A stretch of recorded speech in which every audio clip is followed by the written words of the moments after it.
மிக்க மிக்க நன்றி. அண்ணன் பேசுவார், ஒரே நிமிஷம். அனைவருக்கும் வணக்கம். எங்கள் வாழ்வும் எங்கள் வளமும் மங்காத தமிழே என்று சங்கே முழங்கு. பொதுவா இந்தியாவை வெளிநாட்டிலிருந்து பார்த்தோம்னா ஒரு கலாச்சார ரீதியாக பல்வேறு மொழிகள் பேசக்கூடிய மக்கள், பல்வேறு அதுவும் குறிப்பாக தமிழ்நாட்டில் பார்த்தீங்கன்னா அமைதி பூங்கான்னு சொல்லக்கூடிய அந்த வகையில் எந்த ஒரு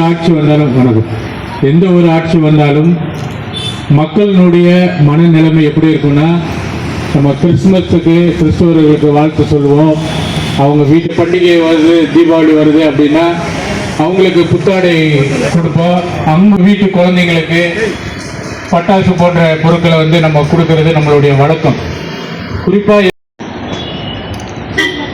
வீரபாண்டிய கட்டபொம்மன் மக்கள் முன்னேற்ற இயக்கத்தின் நிறுவன தலைவர் கட்டபொம்மன் அவர்களுக்கு மதிப்புக்குரிய நவதிராவிட இயக்க தலைவர் திரு ஓவியன் அவர்கள் சார்பு கௌரவித்தார்கள்.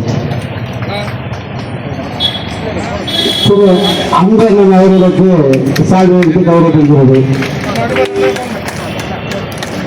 பிசப் அவர்களுக்கு சார்பு கௌரவிக்கப்படுகிறது. மதிப்புக்குரிய பிரபுதார் அவர்களுக்கு சார்பு கௌரவிக்கப்படுகிறது. மதிப்புக்குரிய சுரேஷ் குகா அவர்களுக்கு சார்பு கௌரவிக்கப்படுகிறது.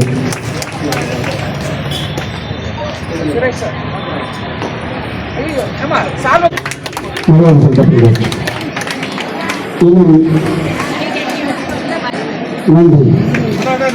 நமது திராவிட இயக்கத்தின் தலைவர் கோவிந்தராஜன் அவர்கள் அனைவரும் கௌரவிப்பதாக நீங்கள் நமது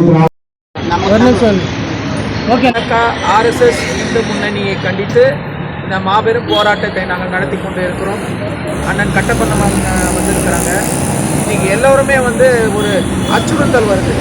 எத்தனையோ பிரதம மந்திரிகள் ஆண்டுட்டாங்க. இந்திரா காந்தி அம்மா ஆண்டுட்டாங்க, ராஜீவ் காந்தி ஆண்டுட்டாரு, எல்லாரும் வந்துட்டாங்க. ஆனால் இந்த மாதிரி ஒரு அச்சுறுத்தலான ஒரு நிலை இப்போ திடீரென்று ஆரம்பித்திருக்கு. இது திருப்பரங்குன்றத்துலேருந்து ஆரம்பிச்சிருக்கிறாங்க. இது தொடர்ந்து இந்த நம்ம தமிழ்நாட்டிலையும் வட மாநிலத்தில் பண்ணுறது போல இங்கேயும் பண்ணுவாங்க. அதனால் இது அறவே தமிழ்நாட்டு மக்களுக்கு இதற்கு ஒரு முற்றுப்புள்ளி வைக்க வேண்டும். எல்லோரும் ஒன்று, அதாவது நாங்கள் எல்லாரையும் சமமாக பார்க்குறோம். இந்துஸ், கிறிஸ்டியன்ஸ், முஸ்லீம்ஸ் எல்லாரும் சமமாக பார்க்குறோம். இதுவரையிலும் அவங்க முஸ்லீமுக்கு தான் பிரச்சனை கொடுத்துட்டு இருந்தாங்க. இப்போ கிறிஸ்தவர்களுக்கும் பிரச்சனை கொடுத்துட்ருக்குறாங்க. அதனால் இதற்கு ஒரு முற்றுப்புள்ளி வைக்க வேண்டும். இந்த மதவாத சக்தியை அறவே ஒழிக்க வேண்டும் என்றுதான் இந்த போராட்டம். நாட்டில் பல பிரச்சனைகள் இருக்கிறது. எவ்வளவோ சாப்பாடு இல்லை, தண்ணி இல்லை, வேலை வாய்ப்பு இல்லை, எல்லா இடத்துலையும் ஒரு பிரச்சனை. இன்னும் தமிழ்நாட்டுக்கு கொடுக்க வேண்டிய கல்வி நிதியை கொடுக்காம இருக்கிறாங்க. கல்வி முக்கியம். இதெல்லாம் கொடுக்காம நேராக போய் ஒரு மதவாதத்தை தூண்டி ஒரு மதத்தின் பெயரால் ஒரு பிரச்சனையை ஆரம்பிச்சு கொண்டு இப்போ இது தேவையா நம்ம இந்த தமிழ்நாட்டில் அவங்க போடுற சதி திட்டம் எதுவுமே நடக்காது. எங்கள் மாண்புமிகு முதலமைச்சர் அவர்கள் தெளிவாக இருக்காங்க. இந்த ஜலத்தை இந்த காவியை உள்ள விடக்கூடாதுன்ற தெளிவாக இருக்காங்க. இந்த தேர்தலில் இந்த காவி சங்கிகளுக்கு சரியான பதிலடி நாம தமிழ்நாட்டு மக்கள் கொடுப்பாங்க. நல்லது. இந்த பிரச்சனையை அவங்க உண்டு பண்ணி அவங்க தலையிலேயே மண்ணை வாரி கொடுத்தாங்க. அண்ணன் கட்டபொம்மன் நான் சொன்னது போல இந்த பிரச்சனையால அவர்கள் தலையிலே மண்ணை வாரி கொடுத்தாங்க. எங்களுக்கு எல்லாமே ரொம்ப ஈஸியாக போயிடுச்சு. நாங்கள் எங்களை ஓட்டுக்காக கஷ்டப்பட வேண்டிய அவசியம் இனிமேல் இல்லை. என்றுமே இந்த திராவிட இயக்கம் ஆண்டு கொண்டு இருக்கும். நல்லது செய்யும் இந்த இயக்கம் என்றுமே இருக்கும். நாங்கள் நல்லது செஞ்சுட்டு இருக்கின்ற வைத்தறிச்சல்ல தான் இதை போல ஆரம்பிச்சு மதவாத தேவையா இந்த தமிழ்நாட்டுக்கு? எல்லாரும் இதெல்லாம் புதுசாக பார்க்குறாங்க எல்லாருமே. எங்களுக்கெல்லாம் இது புதிதாக இருக்கிறது. அதனால இந்த அறவே இந்த சங்கிகளை ஒழிப்போம். இந்த சங்கிகளை ஒழிப்போம், RSS ஒழிப்போம், இந்து முன்னணியை ஒழிப்போம். ஏன்னா இவங்க இருந்தால் சட்ட ஒழுங்கு சீர்கடும்.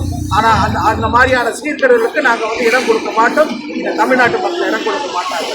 அதனால தான் இந்த போராட்டம். நான் நமது திராவிட இயக்கத்தின் தலைவராக இருக்கேன். வணக்கம். நான் வீரபாண்டிய கட்டபொம்மன் மக்கள் முன்னேற்ற இயக்கத்தினுடைய நிறுவன தலைவர் இளைய கட்டபொம்மன். கடந்த 2021 திராவிட மாடல் ஆட்சி வந்த பிறகு தமிழகம் ஒரு அமைதி பூங்காவாக இருக்கிறது. இந்த அமைதி பூங்காவை சீர்குலைக்கும் விதமாக சில இந்துத்துவ அமைப்புகள் ஒன்று சேர்ந்து திருப்பரங்குன்றத்தில் நடத்திய ஒரு சீர்கேடான விஷயத்தை கண்டித்து இன்று இந்த ஆர்ப்பாட்டம் நடந்து கொண்டிருக்கிறது. இந்த ஆர்ப்பாட்டத்தின் மூலியமாக அந்த இந்துத்துவ இயக்கத்துக்கும் மத பிடித்த மதவாதிகளுக்கும் சொல்ல வேண்டியது என்னவென்றால், தமிழகத்தில் உங்களுடைய பாஷா ஈடுபடாது. இங்கே தமிழக மக்கள் அனைவரும் ஒன்றுபட்டு ஒற்றுமையாக இருக்கிறோம். கலைஞர் மற்றும் பெரியாரினுடைய வழி தோன்றல்கள் நாங்கள் என்பதை இந்த போராட்டத்தின் மூலம் தெரிவித்துக் கொள்கிறோம். நீங்கள் மக்களுக்கு நல்லது செய்து அதன் மூலியமாக தமிழகத்தில் கால் பதிக்க வேண்டுமே தவிர மதத்தை பிரிவுபடுத்தி மக்களிடத்தே ஒரு கொந்தளிப்பை ஏற்படுத்தி அவர்களிடத்தில் ஒரு அச்சுறுத்தலை ஏற்படுத்தி நீங்கள் ஆட்சிக்கு வர வேண்டும், ஒரு எம்எல்ஏவாக வர வேண்டும் என்ற ஒரு தீய நோக்கு எடுபடாது என்பதை திராவிட மாடல் நம்முடைய அரசாங்கம் 144 தடை சட்டம் போட்டு மிகப்பெரிய கலவரத்தை தடுத்து நிப்பாட்டியது. அதற்கு முதலமைச்சருக்கு எங்களுடைய நன்றி. ஒரு உயிர் சேதமடைந்தாலும், ஒரு உயிர் காயப்பட்டிருந்தாலும் அது தமிழக அரசை சாரும். மிக லாபமாக, மிக புத்திசாலித்தனமாக இந்த விஷயத்தை கையாண்டார்கள். அந்த ராம ரவிக்குமார் மற்றும் அந்த இதர இந்து அமைப்புகளை தமிழக அரசு தடை செய்ய வேண்டும் என்கிற ஒரு கோரிக்கையும் நாங்கள் வைக்கிறோம். ஏனென்றால் அவர்களுடைய எண்ணம் பிரிவினவாதத்தை நோக்கி செல்கிறது. அவர்கள் இயக்கத்தில் இருக்கக்கூடிய நபர்கள் ஒரு தீவிரவாதத்தை கையில் எடுக்கிறார்கள் என்பதை கருத்தில் கொண்டு அந்த இயக்கத்தை தடை செய்ய வேண்டும் என்கிற கோரிக்கையை இதன் வாயிலாக தெரிவித்துள்ளது.